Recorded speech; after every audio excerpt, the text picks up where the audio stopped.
আমি হয়তো আলোচনায় থাকবো এবং আমার পিছনে অনেক ক্যামেরা লাইট অ্যাকশন এগুলো থাকবে, আমি হয়তো একটা ভালো একটা মানে আগে এটা কি বলবো রাজনৈতিক টিকটকার, হ্যাঁ এটাকে রাজনৈতিক টিকটকার বলা ছাড়া আমার কিছু বলার নেই। রুমিন ফারহানা ভোট দানে বিরত ছিলেন, যে উনি একটু করে বলছিলেন যে আসলে ভোট, উনি তো জানতেন যে 70 অনুচ্ছেদে কি আছে না আছে, উনি তো জানতেন এবং সেই অনুযায়ী সংবিধান অনুযায়ী শপথ গ্রহণ করেছেন। উনি বলছেন যে আলোচনায় থাকবার জন্য আসলে তিনি ভোটদানে বিরত ছিলেন, কি বলবেন? দেখেন আমি একটা কথা বলি, ভোট তো যদি আমি মনে করি নাগরিকের যেমন ভোটাধিকার আছে, সে তার ভোট দিবে কি দিবে না এটা তার সিদ্ধান্ত। রুমিন ফারহানা একজন সাংসদ, তারও একটা ভোটাধিকার আছে, তিনি দিবেন কি দিবেন না এটা তার সিদ্ধান্ত। এখন তিনি যে ব্যাখ্যা দিয়েছেন সেই ব্যাখ্যা আমি গ্রহণ করব কি করবো না, যেমন মমিনুল আমিন উনি গ্রহণ করছেন না এবং অত্যন্ত যুক্তি দিয়েছেন ওনার জায়গাটা থেকে। আমার জায়গাটা থেকে আসলে উনি যে গ্রহণ করবেন না বা ভোট দিবেন এটা আমি আগে থেকেই জানি, ঠিক আছে। কারণ কি কথা হয় না না না না আমার সাথে কথা হয় না, অনুমেয়, আমার সাথে কোনোদিন ওনার কথা বা দেখাও হয়নি। হ্যাঁ অনুমেয়, কেন অনুমেয় আমি আপনাকে বলি, কারণ কি এটাকে এই মুহূর্তে সংসদে আপনি যদি গত 6 মাসের সংসদের প্যাটার্নটা একটু খেয়াল করেন, ক্ষেত্র বিশেষে Rumin Farhana is one and only person who is a qualityful opposition.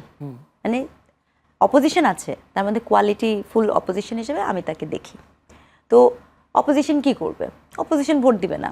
কেন দিবে? তার কারণ তার ভোটের এখানে কোনো ভ্যালু অ্যাড করে না। তো আমি যদি ওনার জায়গায় থাকতাম আমি এই কথাটা বলতাম যে আমার ভোট দেয়া না দেয়াতে এটা কোনো ভ্যালু অ্যাড করে না, দেন ইটস ডিসমিসাল।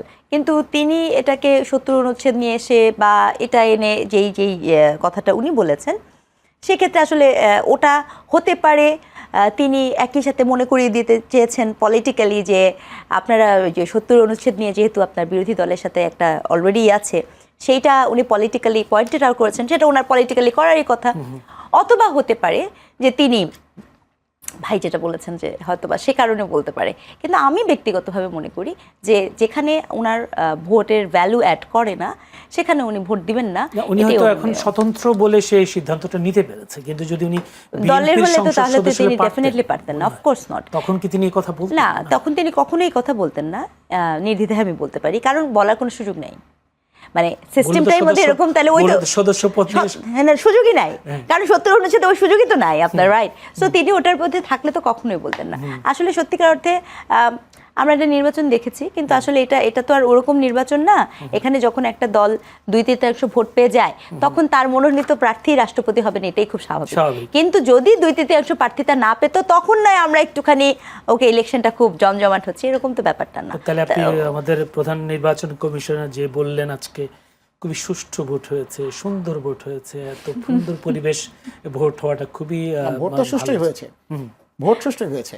দেখেন সংসদ থেকে তো ব্যালট বাক্স চুরি করার কোনো সুযোগ নাই, এটা প্রকাশ্য ব্যালটে ভোট, এটা এমন কিন্তু গোপন ব্যালটে ভোট না। আমি একটা ছোট সংসদ, আমি একটা সংযোগ একটা যদি একটা অ্যালাউ করেন আমাকে। দেখেন রুমিন ফারহানার প্রসঙ্গে আমি আরেকটা তথ্য দিতে চাই। দেখেন যেদিন উনি শপথ নিলেন সংসদ সদস্য হিসাবে, 2টা শপথ নেওয়ার কথা কিন্তু তখন তৎকালীন অন্তর্বর্তী সরকার বলেছিল, উনি কিন্তু একটা শপথ নিয়েছিলেন। আপনাদের হয়তো মনে আছে সংবিধান সংস্কারের যে সংস্কার পরিষদ সদস্য উনি কিন্তু ওই শপথ নেন নাই, কারণ বিএনপি সদস্যরা তখন কিন্তু একটা শপথ নিয়েছিল, আমরা বলেছিলাম 2টা শপথ আমরা নিব না।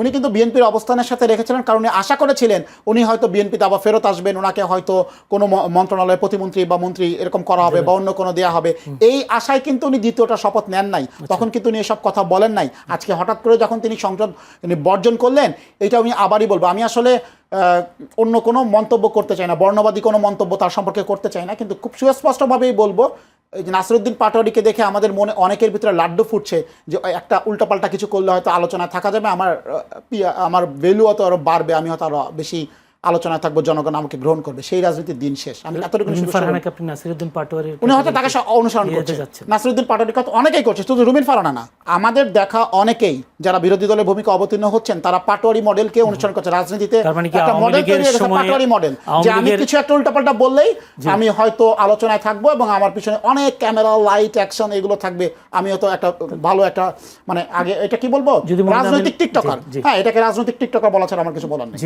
সেই ক্ষেত্রে তাহলে আওয়ামী লীগের সময় যখন বিএনপির অনেকটা যদি বলি খুবই কষ্টের জীবন ছিল, সেই সেই দিনগুলোতে যে উনি প্রতিবাদ করেছেন, সংসদে করেছেন, টকশোতে করেছেন, তার সেই অবদানগুলোকে আপনারা এখন অস্বীকার করেন? দেখেন আমি তার অবদানের কথা নিয়ে তো এখানে কথা হচ্ছে না, তিনি যখন টকশোতে কথা বলতেন তখন বিএনপির অসংখ্য অগণিত নেতাকর্মী রাজপথে রক্ত ঝরাইতো, গুম হইতো, মিথ্যা মামলায় হাজিরা দিত, পাট খেতে ঘুমাতো, কষ্ট দিন জীবনযাপন করতো। তিনি তাদেরকে রিপ্রেজেন্ট করতেন। আজকে তিনি কাদেরকে রিপ্রেজেন্ট করছেন, কার হয়ে কথা বলছেন, কোন স্বার্থকে তিনি অ্যাড্রেস করছেন, হ্যাঁ এইটা আপনাকে দেখতে হবে, বুঝতে হবে। অসংখ্য ধন্যবাদ। আমি যদি ছোট্ট করে আপু এক মিনিট যদি বলতে পারেন, যেটা বলছিলাম যে খুবই সুন্দর শান্তিপূর্ণ পরিবেশে নির্বাচন হয়েছে, আমার প্রধান নির্বাচন কমিশনের এই বক্তব্যটাকে ছোট্ট করে কীভাবে মূল্যায়ন করবেন, তারপর আমি বিরতিতে যাব। ছোট করে শুধু এতটুকুই বলবো, অনেক সময় হয় না যে আমাদের কিছু কথা সবসময় বলতে হয়, বলতে বলতে অভ্যস্ততা তৈরি হয়ে যায়, হয়তো বা সেই জায়গা থেকেই বলেছেন, কারণ নির্বাচন কমিশন মাত্রই বলতে হয়